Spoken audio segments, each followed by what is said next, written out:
नमस्कार दोस्तों, मैं अमरेंद्र सिंह। आप लोगों का आपके अपने यूट्यूब चैनल मैथ्स मैच्योर पे स्वागत है। आइए दोस्तों, आज क्लास नंबर 10 की शुरुआत करते हैं और इसमें हम देखेंगे बहुत ही रोचक प्रश्न में दिया रहेगा औसत प्राप्तांक, औसत आयु, औसत वेतन, ये कर्मचारियों का रहेगा, विद्यार्थियों का रहेगा और अब कहेगा कि कर्मचारियों और विद्यार्थियों, छात्रों और छात्राओं की संख्या ज्ञात कीजिए।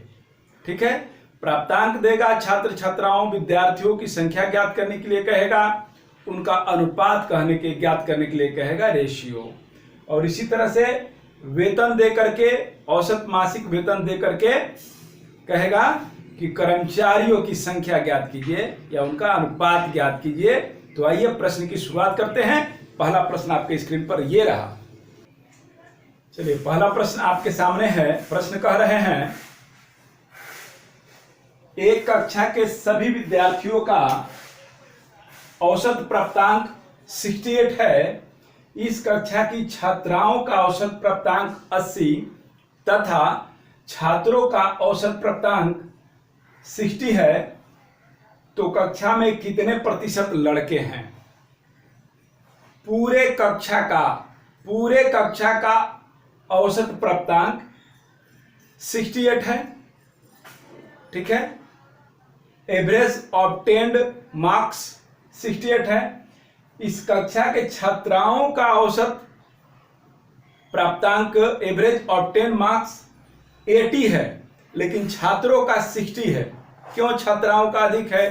अवेयरनेस आ गया है, जागरूकता आ गई है, लड़कियां पढ़ने में ज्यादा ध्यान दे रही हैं, इसलिए उनका परसेंटेज ज्यादा है, एवरेज ज्यादा है। तो कक्षा में कितने प्रतिशत लड़के हैं? तो लड़कों की संख्या ज्ञात करना है प्रतिशत में। बहुत ही इजी है, आपको मैं समझा रहा हूं, बता रहा हूं, ध्यान से देखिए, कुछ भी नहीं है। सबसे पहले लड़कों का लिखिए, फिर लड़कियों का। यहां पर बॉयज हैं, यहां पर गर्ल्स हैं।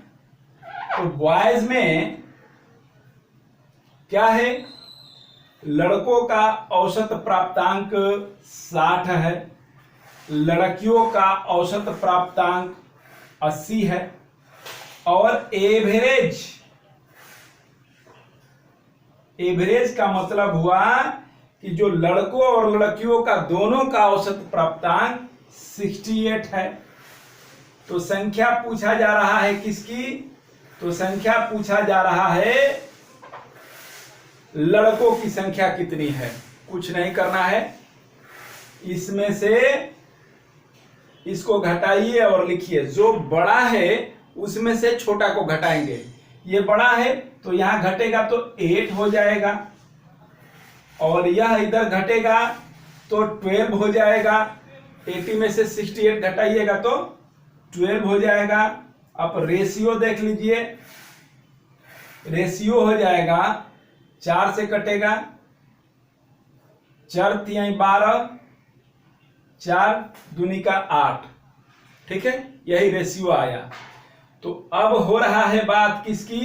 इधर आ जाएगा लड़कों का और इधर आ जाएगा लड़कियों का। तो लड़कों का अनुपात में 3 हो गया, बॉयज का और गर्ल्स का अनुपात में 2 हो गया। अब अनुपात में योगफल होता है, तो अनुपात में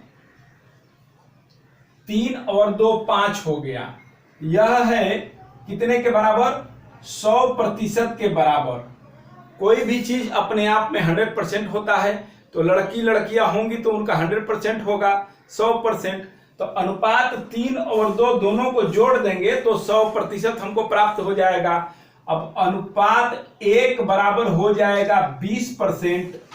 अब पूछ रहा है लड़कों का पूछ रहा है, तो अनुपात 3 हो जाएगा, 20 तिहाई 60% लड़के हैं। ठीक है, बी हमारा आंसर हुआ। नेक्स्ट क्वेश्चन देखते हैं। प्रश्न को देखते हैं। प्रश्न है, एक वर्कशॉप में सभी कर्मचारियों का औसत मासिक वेतन 8,000 रुपया है। इनमें 7 टेक्नीशियन का औसत मासिक वेतन 12,000 रुपया है तथा शेष का औसत मासिक वेतन 6,000 रुपया है। तो इस वर्कशॉप में कुल कितने कर्मचारी हैं? ठीक है, 7 टेक्नीशियन का औसत मासिक वेतन 12,000 रुपया है और एक मान लेते हैं, उनके बारे में पता नहीं है, उनका है 6,000 रुपया औसत मासिक वेतन। और हम यह देख रहे हैं कि औसत मासिक वेतन दोनों का कितना है, तो दोनों का है 8,000 रुपया। ठीक है, 8,000 रुपया है। तो अब इसमें से इसको घटाएंगे,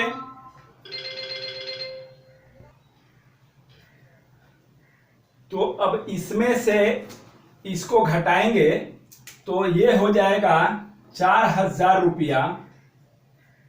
ठीक है, और इसमें से इसको घटाएंगे तो ये हो जाएगा 2,000 रुपया। तो अनुपात हो जाएगा, यह हो जाएगा 2,000 से काटेंगे तो 1 मर्त में चला जाएगा और यह 2 मर्त में चला जाएगा। तो 1:2 का अनुपात हो गया। तो इधर जो 1 आया अनुपात में, यह 7 टेक्नीशियन के बारे में आया, 7 टेक्नीशियन का रेशियो आया। और इधर जो 1 का आया वह अनुपात में 2 आया। अनुपात 1 का वैल्यू हमको मालूम है, अनुपात में 1 का वैल्यू हमको मालूम है 7। तो अनुपात में कितना हो जाएगा, 1 + 2 = 3। पूछ रहा है इस वर्कशॉप में कुल कितने कर्मचारी हैं, अर्थात 3 का निकालना है। तो अनुपात में 1 + 2, 3 का क्या होगा, अनुपात में 3 हो जाएगा, 7 × 3, ये हो जाएगा 21। तो वर्कशॉप में 21 कर्मचारी हैं। बी हमारा आंसर होगा। नेक्स्ट क्वेश्चन देखेंगे। नेक्स्ट क्वेश्चन देखते हैं। प्रश्न है, एक कक्षा के 100 विद्यार्थियों का औसत भार 46 किलोग्राम है। 100 विद्यार्थियों का औसत भार 46 किलोग्राम है।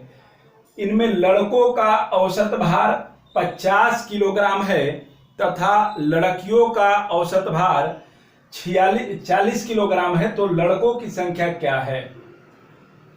100 विद्यार्थियों का औसत भार 100 किलोग्राम, लड़कों का औसत भार 50 किलोग्राम और लड़कियों की औसत भार 40 किलोग्राम है। तो लड़कों की संख्या कितनी है? उसी तरह लिखेंगे, पहले लिखेंगे बॉयज, इधर लिखेंगे गर्ल्स। ठीक है, अब बॉयज का, लड़कों का औसत भार कितना है, 50 किलोग्राम। गर्ल्स का औसत भार कितना है, 40 किलोग्राम। और दोनों का औसत भार लड़कों और लड़कियों का कितना है, ये दोनों का औसत भार 46 किलोग्राम है। अब ये नहीं देखेंगे कि कौन बड़ा है कौन छोटा है, जो बड़ा होगा उसमें से छोटा को घटा करके एक तरफ लिख देंगे, इधर से घटा कर इधर लिखेंगे। 50 बड़ा है, यहाँ 4 kg हो गया। इधर 6 बड़ा है, 46 बड़ा है, तो इसमें से 40 घट जाएगा तो 6 kg हो गया। ऐसा नहीं है कि 50 बड़ा था तो घट गया और 40 छोटा है तो नहीं घटेगा, नहीं। 46 में से 46 में से 40 को घटा देंगे, जो आएगा लिख देंगे यहाँ। अब यहाँ पर एक रेशियो बन जाता है। रेशियो क्या हो जाएगा, 3:2 का रेशियो हो जाएगा। 3:2 का रेशियो हो गया। तो कह रहे हैं कि लड़कों की संख्या कितनी है, तो अनुपात में रेशियो में 3 + 2 5 है, कितना, 100। सभी विद्यार्थियों का औसत भार 100 है, संख्या 100 है। तो अनुपात में 5 = 100 है विद्यार्थी। तो लड़कों का ज्ञात करना है जो कि इधर आता है। तो अनुपात में 1 बराबर हो जाएगा 20, तो अनुपात में 3 बराबर हो जाएगा 60 लड़के, क्योंकि अनुपात 3 जो आया है यह लड़कों का आया है और यह जो आया है यह लड़कियों का आया है। ठीक है, इधर लड़कियां हैं तो उनके लिए, इधर बॉयज हैं तो बॉयज के लिए। तो हमारा आंसर हो जाएगा डी, 60 लड़के हैं इस कक्षा में। चलिए प्रश्न देखते हैं। प्रश्न है 120 छात्रों का औसत प्राप्तांक 35 है तथा यदि उत्तीर्ण छात्रों का औसत प्राप्तांक 39 है, उत्तीर्ण अर्थात पास, तथा अनुत्तीर्ण छात्रों का औसत प्राप्तांक 15 हो, अनुत्तीर्ण अर्थात फेल का औसत प्राप्तांक 15 हो, तो उत्तीर्ण छात्रों की संख्या है। तो पास होने वाले छात्रों की संख्या कितनी है हमें बताना है। ठीक है, आइए देखते हैं। इसमें पास लिखेंगे एक तरफ और फेल लिखेंगे एक तरफ। ठीक है, तो पास वाले कितने हैं, पास वाले कितने हैं, पास वालों का इनका औसत प्राप्तांक है 39 और फेल होने वालों का औसत प्राप्तांक है 15। ठीक है, और इनका औसत प्राप्तांक है 35, अर्थात पास का और फेल का दोनों का मिलाकर औसत प्राप्तांक है 35, 120 छात्रों का। ठीक है, तो इसमें आपको उत्तीर्ण छात्रों की संख्या ज्ञात करनी है, जो पास हैं उनकी संख्या ज्ञात करनी है। तो इसमें बड़ा छोटा बिना देखे, जो बड़ा है उसमें से छोटा को घटाकर लिखते जाएंगे। यहां लिखेंगे यह बड़ा है, घटाएंगे, यहां पर 20 हो जाएगा और इसमें से इसको घटाएंगे तो 4 हो जाएगा। 39 में से 35 घटेगा क्योंकि बड़ा 39 है, कोई दिक्कत नहीं है। तो ये हमारा 4 हो जाएगा। अब इसको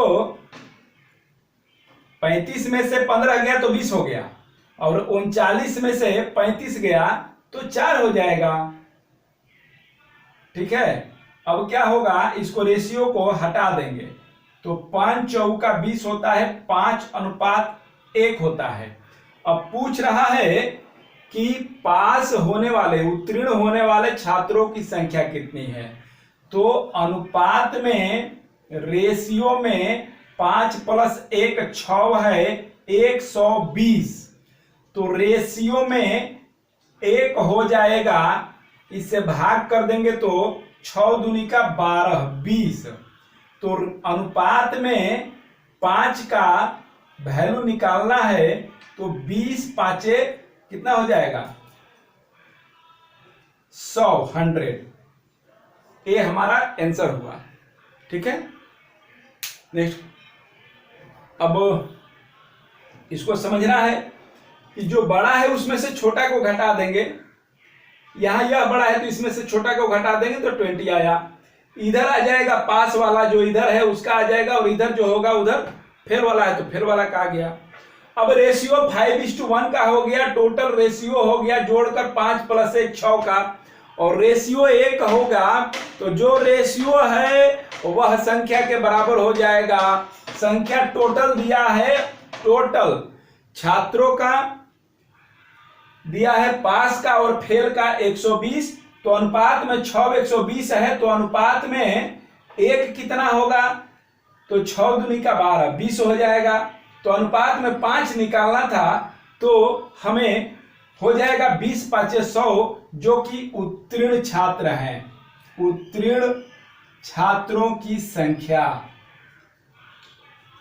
उत्तीर्ण छात्रों की संख्या, यही हमारा आंसर हो जाएगा ए। ठीक है, बहुत इंटरटेनिंग हुआ क्वेश्चन, बहुत ही रोचक रहा प्रश्न। देख लीजिए अच्छा से और इसे नोट कर लीजिए, और इस पर आधारित एक और क्लास होगा, क्लास नंबर 11। ठीक है, वीडियो पर नए हैं तो इसे लाइक कीजिए, सब्सक्राइब कीजिए, बहुत ही अच्छा चीज हम बताएंगे। बेसिक के साथ हम ट्रिक भी बताएंगे। बेसिक तो बताएंगे ही बताएंगे, हम ट्रिक भी बताएंगे। बेसिक इसलिए बताएंगे कि आपको बेसिक जब मजबूत होगा, फाउंडेशन जब मजबूत होगा, नींव जब मजबूत होगा, तो बड़ी से बड़ी इमारत आप खड़ी कर दीजिए, कोई प्रॉब्लम नहीं होता है। तो चलिए मिलते हैं नए क्लास में, और क्लास नंबर 11 होगा, और फिर इसी टाइप का हम प्रश्न पढ़ाएंगे। ठीक है, तो मिलते हैं अगले क्लास में। Thanks once again.